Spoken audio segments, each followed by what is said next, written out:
السلام علیکم ورحمۃ اللہ۔ الحمد للہ وکفا وسلام علی من لا نبی بعد۔ اللہ مہربان کے فضل و کرم سے ہمارا آج کا سبق سورہ البقرہ کی آیت نمبر 86 اور 87 ہوگا، 86 اور 87۔ اعوذ باللہ من الشیطان الرجیم، بسم اللہ الرحمن الرحیم۔ اولئک یہ وہی لوگ ہیں، الذین جنہوں نے، الذین اشترا جنہوں نے خرید لیا، جنہوں نے خریدا، اولئک الذین اشترا وہ الحیات الدنیا، الحیات الدنیا کا مطلب دنیا کی زندگی کو، بالآخرہ آخرت کے ساتھ، یعنی آخرت کے بدلے میں۔ یہ وہی لوگ ہیں جنہوں نے دنیاوی زندگی آخرت کے بدلے میں خریدی۔ فلا پس نہ، یخفف تخفیف کی جائے گی،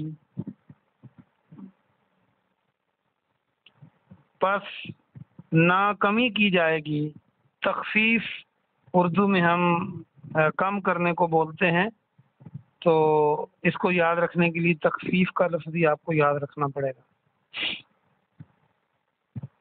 عنہم العذاب ان کے عذاب سے، ولا اور نہ ہم وہ، ینصرون ان کی مدد کی جائے گی، ینصرون۔ ترجمہ یہ بنا، یہ وہی لوگ ہیں جنہوں نے دنیاوی زندگی کو آخرت کے بدلے خریدا، پس نہ ان کے عذاب میں کمی کی جائے گی اور نہ ان کی مدد کی جائے گی۔ وَلَقَدْ آتَيْنَا اور تحقیق اور بے شک، آتینا ہم نے عطا کیا۔ یہ پہلے بھی میں نے بتایا تھا کہ اردو کا لفظ عین تو الف عطا، یہ اس کا ہم آواز لفظ ہے، عطا کرنا، دینا۔ آتینا ہم نے عطا کیا، موسیٰ الکتاب موسیٰ علیہ السلام کو کتاب، وکفینا اور ہم نے مسلسل بھیجے، پے در پے بھیجے، یہ یاد کریں نیا لفظ ہے۔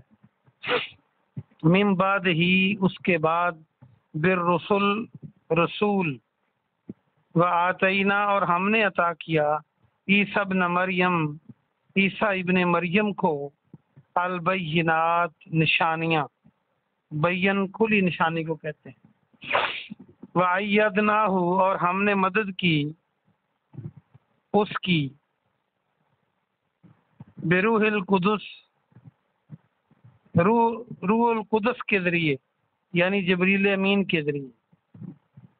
افکلما کیا پس جب بھی، جاءکم آیا تمہارے پاس، رسول کوئی رسول، رسول بما لا تہوی، بما با کے معنی ساتھ، ما جو کچھ، یعنی ایسے احکام لے کر، لا نہیں، تہوی انفسکم تمہاری جانوں کو وہ پسند نہیں تھا، ان کے خلاف تھا، لا تہوی خلاف تھا، انفسکم تمہاری جانوں کے۔ اچھا، تہوی کو یاد رکھنے کے لیے وہ اس طرح ہے کہ ہوا جو ہے لفظ ہے، واو الف ہوا، حرص و ہوا، حرص و ہوا وہ چیز ہوتی ہے، حرص جس کا لالچ ہو، جس کی خواہش ہو۔ تو یہاں پر آئے گا کہ لا تہوی ہے جو تمہاری خواہش کے مطابق نہیں تھا، انفسکم تمہاری جانوں کے۔ تو حرص و ہوا کو یاد رکھیں، خواہش، کیونکہ جو لالچ ہوتا ہے وہ حرص کی حد تک ہو تو وہ خواہش لالچ بن جاتا ہے۔ انفسکم استکبرتم اور تم نے تکبر کیا۔ یہ تکبر پہلے بھی آپ پڑھ چکے ہیں، اکبر اور تکبیر۔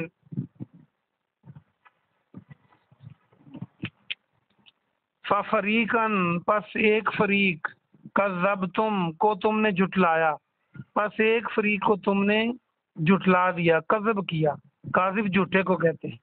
و فریقن اور ایک فریق کو تقتلون تم قتل کرتے تھے.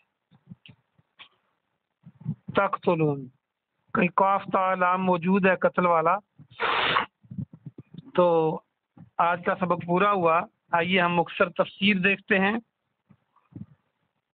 آج کے سبق میں اللہ سبحانہ و تعالی نے کل والی بات کو جاری رکھا ہے جو پچھلی آیتوں میں موجود ہے کہ وہ لوگ جو یہودی تھے وہ اللہ کی کتاب کے بعض حصوں کو مانتے تھے، بعض کو نہیں مانتے تھے. مانتے کیسے تھے؟ عمل سے. زبان سے تو ساری کتاب کو مانتے تھے، لیکن اپنے عمل سے وہ بعض حصوں پہ عمل کرتے تھے، بعض پہ نہیں کرتے تھے. جیسا کہ لڑنا اور گھروں سے نکالنا ہی حرام تھا ان کے لیے، تو وہ اس کو نہیں مانتے تھے، ان سے لڑتے بھی تھے اپنے یہودیوں سے اور گھروں سے بھی نکالتے تھے. اور کوئی یہودی قید ہو جائے تو اس کا فدیہ دے کر چھڑانا، یہ تورات میں یہ بھی لکھا ہوا تھا، اس پہ عمل کرتے تھے. تو جو ایسے لوگ کرتے ہیں اللہ نے ان کے لیے دنیا میں رسوائی اور آخرت کے لیے شدید عذاب کی وعید سنائی ہے. اور آگے اللہ نے فرمایا اسی بات کو جاری رکھتے ہوئے کہ یہ وہی لوگ ہیں جنہوں نے آخرت کے بدلے دنیا کی زندگی خرید لی. مطلب کیا ہوا کہ آخرت کی زندگی کو اہمیت نہیں دی، دنیاوی زندگی میں انہوں نے اپنی خواہشات کے پیچھے لگ کے یا معاشرے کے پیچھے لگ کے جو بھی وجوہات بنی انہوں نے کتاب و سنت کے خلاف کیا اور بعض حصوں کو مان بھی لیا. تو ایسے جو لوگ ہیں انہوں نے آخرت کی پرواہ نہیں کی، حالانکہ آخرت میں ہمیشہ ہمیشہ رہنا ہے اور اس دنیا میں تھوڑا سا رہنا ہے. چاہیے تو یہ تھا کہ جتنا اس دنیا میں رہنا ہے بندہ اس دنیا کے لیے اتنا کام کر لے، اور جتنا آخرت کے لیے رہنا ہے اتنا آخرت کے لیے کام کرے. انہوں نے آخرت کے بدلے یعنی آخرت کو پیٹھ پیچھے پھینک کر دنیا کو گلے لگا لیا. دنیا کی سہولتوں اور آسائشوں کے لیے آخرت کو چھوڑ دیا. تو اللہ نے فرمایا کہ ایسے لوگ جو ہیں ان کا جب ہم ان کو عذاب دیں گے ان کا عذاب ہم کم نہیں کریں گے. دنیا میں آپ نے دیکھا کہ اگر کسی کو عذاب دیا جاتا ہے، کوئی انسان کسی انسان کو عذاب دیتا ہے، تکلیف دیتا ہے، تو آج لڑا ہے کل اس کے اور تیور ہوتے ہیں، پرسوں اور ہوتے ہیں، آہستہ آہستہ غصہ کم ہوتا جاتا ہے. حتیٰ کہ جو قتل ہیں وہ بھی لوگ کئی سالوں بعد معاف کر دیتے ہیں. تو دنیا میں انسان کو تکلیف دیتا ہے تو اس کا وہ ایسا ایسا کم ہوتی جاتی ہے. جو لوگ جیل میں ہوتے ہیں ان کو بھی ایسا ایسا کام کیا جاتا ہے ان کی تکلیف کو. لیکن اللہ فرما رہا ہے کہ ایسے لوگوں کو کا عذاب ہم کم نہیں کریں گے، نہ مقدار میں کم کریں گے نہ اس کی شدت میں اس کمی کی جائے گی. یہ بہت بڑی تنبیہ ہے اور ان کی کسی طرف سے مدد نہیں کی جائے گی. اندازہ کریں کہ یہ اللہ کی کتاب کا مذاق اڑانے کے برابر ہے کہ جو پسند آئے وہ بندہ کر لے اور جو مشکل لگے وہ چھوڑ دے. یہ اس کا مطلب تو یہی ہوا کہ پھر آپ اپنی مرضی بندہ انسان کر رہا ہے، نہ کہ اللہ کی کتاب کو فالو کر رہا ہے. آگے فرمایا پھر اللہ نے اگلا احسان جتلایا کہ ہم نے موسیٰ علیہ السلام کو کتاب دی، چونکہ وہ موسیٰ علیہ السلام کے پیروکار تھے. الکتاب سے مراد تورات ہے. پھر اس کے بعد پے در پے لگاتار مسلسل پیغمبر رسول بھیجے. یہ بھی نعمت ہے. رسول کتنی بڑی نعمت ہے کہ اگر رسول نہ ہو تو انسان کو پتہ ہی نہیں چلتا کہ میرا اللہ چاہتا کیا ہے. جب اللہ بات کرتا ہے تو رسول سے کرتا ہے اور وہ آگے بتاتا ہے کہ اللہ کا یہ فرمان ہے، اللہ کی یہ مرضی ہے. تو اتنے مسلسل پیغمبر بھیجے بنی اسرائیل میں، اور پھر ہم نے عیسیٰ ابن مریم کو ان کو بھی رسول بنا کے بھیجا اور ان کو کھلی نشانیاں دیں. کھلی نشانیوں سے مراد ان کا پنگوڑے میں بولنا، ان کا جب وہ مخالف قتل کرنے لگے تو اللہ نے ان کو زندہ اٹھا لیا آسمانوں پر، اور دیگر اللہ نے ان کی حفاظت فرمائی، اور ان کا کوڑیوں کو اللہ کے حکم سے ٹھیک کر دینا. ان کے معجزے میں یہ بھی تھا کہ نابینا جس کی بالکل آنکھیں نہیں ہوتی تھیں، بالکل خراب ہوتی تھی، اندھا ہو جاتا تھا، اللہ کے حکم سے وہ ہاتھ پھیرتے اور آنکھیں ٹھیک ہو جاتی، اور مردوں کو وہ کہتے کہ اللہ کے حکم سے زندہ ہو جائے تو مردے اٹھ کے بات کرنا شروع کر دیتے قبر میں، پھر اس کے بعد بات کے بعد چلے جاتے قبر میں، قبر کے اندر ہی ہوتے ہیں نا، وہاں گر جاتے اور فوت ہو جاتے۔ تو یہ نشانیاں اللہ نے کسی اور پیغمبر کو نہیں دی۔ تو یہ اللہ کہہ رہا ہے کہ ہم نے بنی اسرائیل کے پیغمبروں کو ہم نے اتنا یہ پیغمبر بھی دیے تمہیں، اور پھر اس قسم کے پیغمبر دیے، اور وَأَيَّدْنَاهُ بِرُوحِ الْقُدُسِ، جبریل امین کے ذریعے مدد کی عیسیٰ علیہ السلام کی۔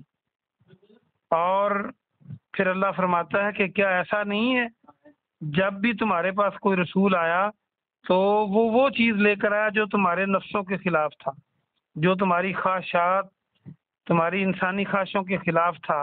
یعنی رسول نے تو کہنا ہے کہ اپنی مرضی کو چھوڑ دو، اللہ کی بات مانو، تو پھر تم نے کیا کیا؟ تم نے تکبر کیا۔ تکبر کیا ہے؟ ایک تو تکبر ہے حق بات کو نہ ماننا، بھی تکبر ہے۔ دوسرا کسی کو حقیر جاننا، کم درجے کا جاننا، نفرت کرنا، یہ بھی تکبر ہے۔ پھر اگلی ان کی ایک تکبر بہت بڑی ہے، اللہ کو جچتا ہے تکبر، اور کسی کے لیے تکبر نہیں ہے۔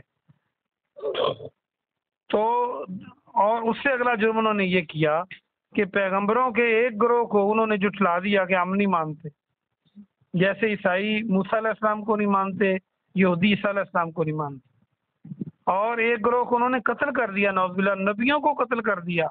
جو تمہارا فائدہ کرنے والا ہو، اگر تم انسان ہو تو احسان کے بدلے میں کم از کم احسان کرو گے۔ چاہیے تو یہ کہ انسان بڑھ کے احسان کرے، لیکن اتنا تو کرے۔ اور جو بندہ، جو اللہ کا رسول تمہیں دوزخ کی آگ سے بچا کر تمہیں جنت کی طرف لے کے جاتا ہے، اور تم اس کو نہ صرف تنگ کرتے ہو بلکہ ان کو قتل کرنے کے در پہ ہو جاتے ہو۔ کفار مکہ نے بھی یہ کیا کہ پیارے نبی جناب محمد رسول اللہ صلی اللہ علیہ وسلم کو آپ ہجرت کی، اسی لیے آپ نے ہجرت کی کہ انہوں نے رات کو گھیرا ڈال لیا تھا کہ آپ باہر نکلیں گے تو آپ کو نعوذ باللہ قتل کر دیں گے۔ تو جو انسان آپ کو اپنی ذہنی، جسمانی، روحانی سکون کو چھوڑ کر وہ تمہارے لیے کام کرتا ہے کہ تم جب فوت ہو جاؤ تو جنت میں چلے جاؤ، کہ یا دنیا کی زندگی میں بھی کامیاب ہو جاؤ، تم اس کی نہ صرف نافرمانی کرتے ہو بلکہ تم ان کو اتنا تنگ کرتے ہو کہ ان کو قتل کرنے سے بھی گریز نہیں کرتے۔ یہ کتنا بڑا جرم ہے۔ تو اس لیے یہ پیارے نبی جناب محمد رسول اللہ صلی اللہ علیہ وسلم کی امت نے بھی کیا۔ تو اللہ پاک سے دعا ہے کہ اللہ پاک ہمیں قرآن و سنت کے مطابق زندگی بسر کرنے کی توفیق عطا فرمائے۔ کوئی سوال ہو تو آپ کر سکتے ہیں۔ سبحان ربک رب العزت عما یصفون، والسلام علی المرسلین، والحمد للہ رب العالمین۔